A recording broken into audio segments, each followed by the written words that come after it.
Yes, and I need every woman to watch this video. I guarantee you will not regret it, because we can take this conversation into just women in general, not just the Sapphic community, because most women are not financially literate and they do not know how to invest because they're not taught these things, right? And when you're looking at a hetero relationship with a man and a woman, a lot of the times these guys, they have their own investments. Like, they've been taught about this stuff, like they're taught about the stock market, but they're not really telling their girlfriends and teaching them, oh, here's how to open up a brokerage account, here's how you invest.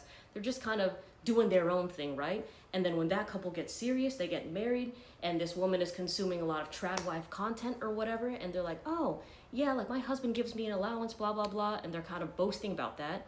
But you fast forward when the husband gets upset at her, and all of a sudden, he's not giving her a fucking penny for anything. And now her hands are tied. She can't do anything. That is financial abuse. So how do you avoid financial abuse as a woman? You make your own money and you invest it.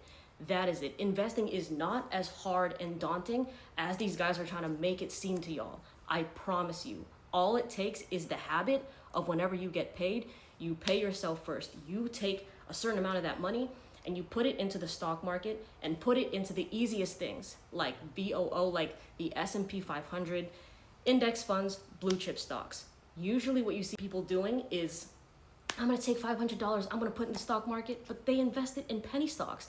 They invest it in these companies that they're basically gambling, hoping that they go up in value. That's not how you invest. You put it in the boring stuff, the stable stuff that's going to have guaranteed growth. It might be at a slower rate, but when compound interest is by your side, you're gonna be very happy that you went conservative when you started, and the more educated you get about this, you can go for the more risky plays. But that's all it takes, is the commitment and the habit of paying yourself first and then putting it into an ETF, and then don't even stress about it after that. Now, when we bring this conversation into the Sapphic community, where, you know, women not really knowing much about financial literacy, now you have two women in a relationship together, right? When you invest in the stock market, when you just have these investments in general, it gives you a financial safety net. So no matter what life throws your way, you will be prepared for it. There are a lot of women that want to have a baby, a child with their wife, right? And that costs a lot of money.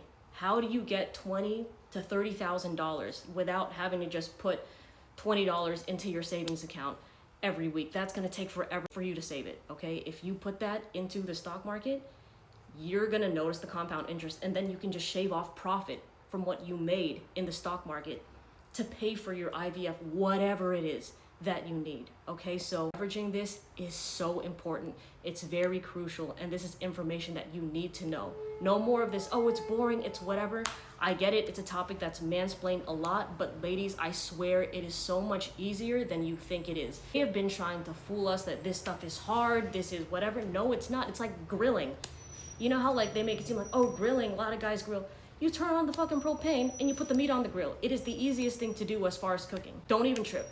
You got this. I know you can do it. If you have any questions, just let me know in the comment section.